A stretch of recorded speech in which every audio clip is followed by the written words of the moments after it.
आदिवासी हस्तशिल्प आत्मनिर्भर भारत का आधार। समस्या, कारीगरों को अनेक उत्पाद की वास्तविक कीमत का बहुत कम हिस्सा मिलता है। बिचौलिए कम दामों पर खरीदते हैं और ऊंचे मुनाफे पर बेचते हैं, जिससे कारीगरों का आर्थिक शोषण होता है। आदिवासी कारीगर दूर दराज के इलाकों में रहते हैं, जिसके कारण वे बड़े शहरी और अंतर्राष्ट्रीय बाजारों तक सीधे पहुंच नहीं पाते हैं।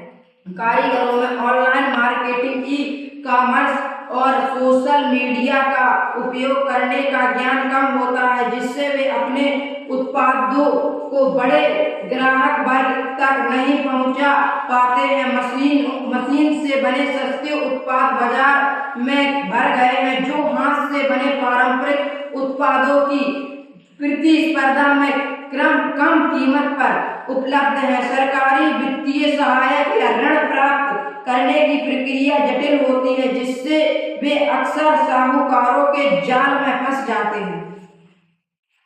समस्या के कारण कमजोर विपणन और सप्लाई चेन, बिचौलियों का एकाधिकार, आधारभूत संरचना का अभाव, औद्योगिकीकरण और नकल से प्रतिस्पर्धा, कम आय और पूंजी की कमी। समस्या के प्रभाव, कम आय के कारण वे परिवार का भरण पोषण नहीं कर पाते हैं और गरीबी के जाल से बाहर नहीं निकल पाते हैं। जब हस्तशिल्प से जीवन यापन मुश्किल हो जाता है तो कारीगर मजबूरी के लिए अपने गांव और जंगल छोड़कर शहरों की ओर पलायन करते हैं। इससे वे अपनी पारंपरिक आजीविका और जीवन शैली से कट जाते हैं। पलायन या आजीविका टूटने के कारण आदिवासी समुदाय अपने पारंपरिक और सतत वन प्रबंधन की भूमिका से दूर हो जाता है, जिससे वन संसाधनों पर भी नकारात्मक प्रभाव पड़ता है।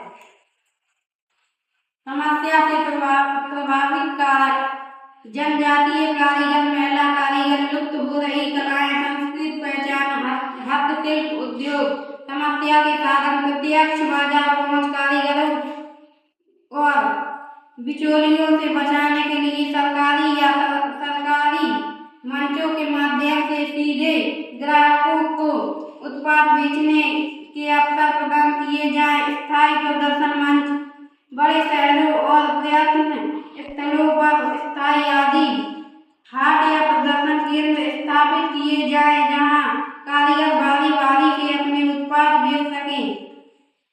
डिजिटल प्रशिक्षण, कारीगरों को e commerce, social media marketing और उत्पाद के लिए मोबाइल का उपयोग करने का सरल प्रशिक्षण दिया जाए।